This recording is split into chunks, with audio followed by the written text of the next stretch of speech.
नमस्कार दोस्तों। एजुकेशन से संबंधित मैं जुड़ा हुआ हूँ 1989 से। चार्टर पॉइंट इंग्लिश रिसर्च का हमारा इंस्टीट्यूट है। मैं कम्युनिकेशन पढ़ाता हूँ। तो शिक्षा से संबंधित होने की वजह से कभी-कभी मन को बड़ा कचोटता है कि भगवान एक क्रिएटर है, माँ-बाप एक क्रिएटर है, किसान भी जो है सृजन करता एक क्रिएटर है, लेकिन शिक्षक भी जो है एक क्रिएटर है। और अगर पूरे शरीर को देखा जाए तो सबसे ऊपर जो है ना दिमाग है, और उसके बाद जो है आपका फोरहेड है, किस्मत है, नजरिया है, और इस तरह से नीचे आप आते जाएंगे शरीर का तो उसका महत्व उस तरह से है। तो इतिहास गवाह है कि पूरे ब्रह्मांड को अगर सुचारू रूप से कोई चलाने का कोशिश किया तो आदमी अपने बुद्धि विवेक से ही किया है। और भारत के अंदर में शिक्षा को लेकर के षड्यंत्र करना या वॉलीबॉल या बास्केटबॉल या फुटबॉल या क्रिकेट की तरह टीम की तरह इसको खेलना, षड्यंत्र का भेंट चढ़ जाना, राजनीति का भेंट चढ़ जाना, जातिवाद का भेंट चढ़ जाना, आरक्षण का भेंट चढ़ जाना, ये हो रहा है। और किसी भी वर्ग, जाति, समुदाय, राज्य, भाषा संबंधित सभी लोग इससे नेगेटिवली प्रभावित हो रहे हैं। अभी ज्वलंत है यूजीसी का मुद्दा, और उसके बाद में नियोजित शिक्षक और विशिष्ट शिक्षक का मुद्दा।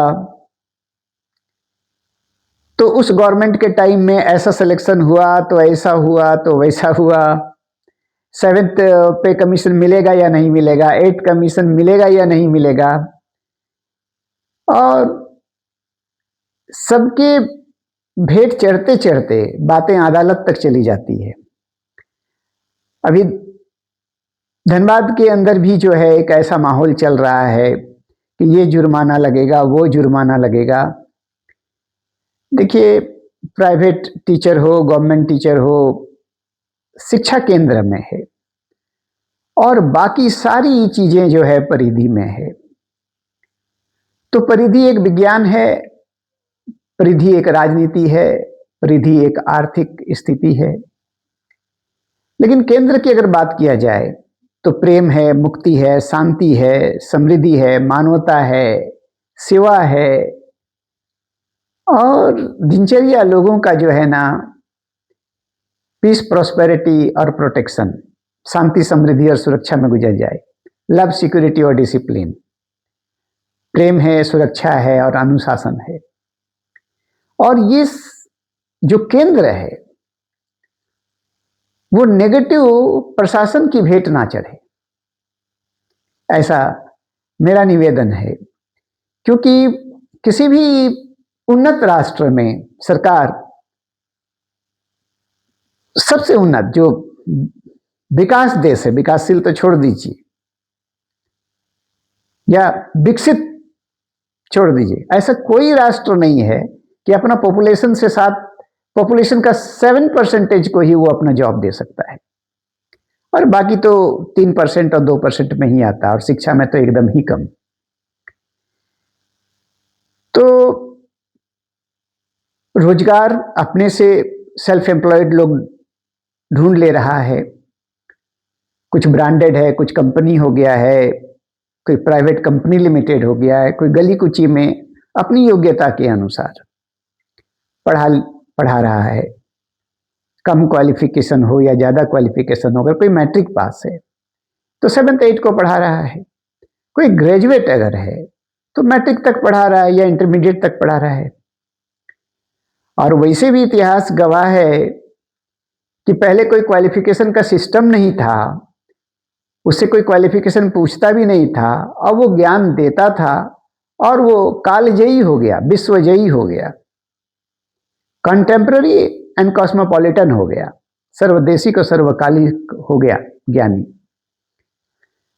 तो जहां अभी जद्दोजहद में मिडिल क्लास या लो मिडिल क्लास जीवन को जी रहा है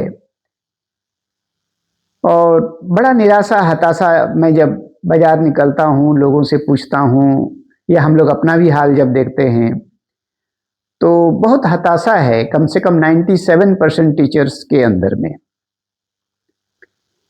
जो जॉब में है, चाहे सरकारी है, चाहे विशिष्ट है, चाहे नियोजित है, चाहे सक्षमता एग्जाम दे रहा है या नहीं दे रहा है, कोई भी सुरक्षित नहीं है। अभी मैं 2-4 वीडियो देखा तो बिहार का भी हाल समझ में आता है, भारत का भी हाल समझ में आता है, जो अपने दर्द बयां कर रहा है। और हम लोग तो धनबाद लेवल में जो देख रहे हैं कि जो प्राइवेट टीचर्स है या जो प्राइवेट स्कूल्स में पढ़ा रहे हैं, सभी हतोत्साही से काफी चिंतित है कि एक तो ये उन्नत राष्ट्र नहीं है या उन्नत राज्य नहीं है या उन्नत शहर नहीं है सरकार के रूप से कि वो उसको नौकरी दे सके, एक सुनिश्चित इनकम दे सके, है ना।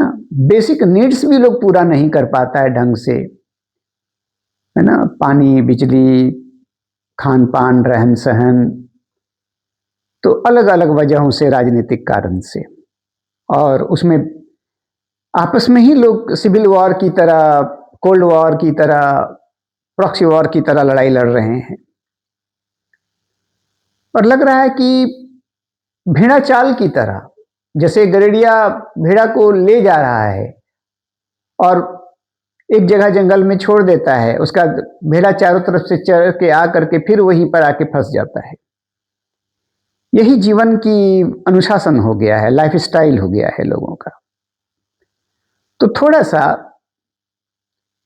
सभी बुद्धिजीवी वर्ग, सभी प्रशासनिक वर्ग, सभी राजनीतिक वर्ग थोड़ा शिक्षा विभाग को लेकर के दया दृष्टि रखे।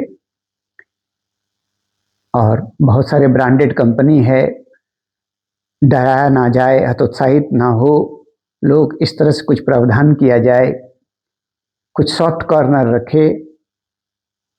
अभी संजय कुमार जी का भी वीडियो मैं देख रहा था और वो बहुत सराहनीय काम कर रहे हैं और किसी को घबराने की जरूरत नहीं है। जिस तरह से भी उसका एम्प्लॉयमेंट हुआ है, नियोजित लोगों का, उसमें रहें। और विशिष्टता का भी जो है या सक्षमता का भी जो है कोई एग्ज़ाम दे करके सुरक्षित नहीं हो पाया है या हो पाएगा, फिर जो है ना पेमेंट का जो मापदंड है ये लेके भी जो लड़ाई हो रहा है, तो इस पर विचार करें, संयम बरतें, मिलजुल करके जो है बात को समझे, सरकार के सामने रखें। और सरकार भी जो है ना ओपन हार्टेड, ओपन माइंडेड, प्रशासन भी साथ दे, कॉमन लोग भी साथ दे। और चलिए, peace, prosperity, protection, love, security, discipline का हम लोग देश बनाएं, शहर बनाएं, राज्य बनाएं और थोड़ा रखा जाए कि अगर वो एलिजिबल है, किसी को कुछ नहीं तो चोरी करना तो नहीं सिखा रहा है, एक पेन पकड़ना सिखा रहा है, एक कॉपी खोलना सिखा रहा है, एक किताब खोलना सिखा रहा है और किसी तरह अपना जीवन यापन कर रहा है। तो मेरा अपील है सभी लोगों से, सभी दोस्तों से, सभी भाई बंधुओं से, सरकार भी हमारे माँ बाप हैं, जिला पदाधिकारी जो हैं वो लोग भी दुखी है, जितने भी शिक्षित वर्ग है। तो शिक्षा को सम्मान से देखा जाए और शिक्षकों को भी अपने कर्तव्य करना है, क्योंकि बेसिक नीड के ऊपर भी जो है आप राष्ट्र का निर्माण करते हैं, देश का निर्माण करते हैं, मानव का निर्माण करते हैं। और mind leads almost all the sections, चाहे वो क्रिमिनल हो वो भी दिमाग का इस्तेमाल करता है। तो कोई ना कोई बहुत अच्छी यूनिवर्सिटी से जो जितना बड़ा विद्वान वो उतना बड़ा क्राइम करने का भी है, और जो जितना बड़ा विद्वान उतना बड़ा समाज सेवा भी कर सकता है। तो ज्ञान जो है ना कॉमन है, संस्कार और पॉजिटिव एटीट्यूड के साथ इसको लें और मानव निर्माण समाज निर्माण, राज्य निर्माण, देश निर्माण या विश्व शांति की ओर कदम बढ़ाएं। सो जय हिंद, जय भारत, यही अपील है लोगों से। देखिए मिलजुल करके क्या किया जा सकता है। Thank you very much. मैं अपना एक राय रखा, मैं किसी पार्टी से नहीं हूँ, मैं किसी पार्टी के पक्ष में नहीं हूँ, ना विपक्ष में हूँ। बस एक आम आदमी होने के नाते 36-37 साल शिक्षा से संबंधित हूँ, चल रहा है किसी तरह से, तो थोड़ा सा साथ दिया जाए। That's all. Thank you all my friends.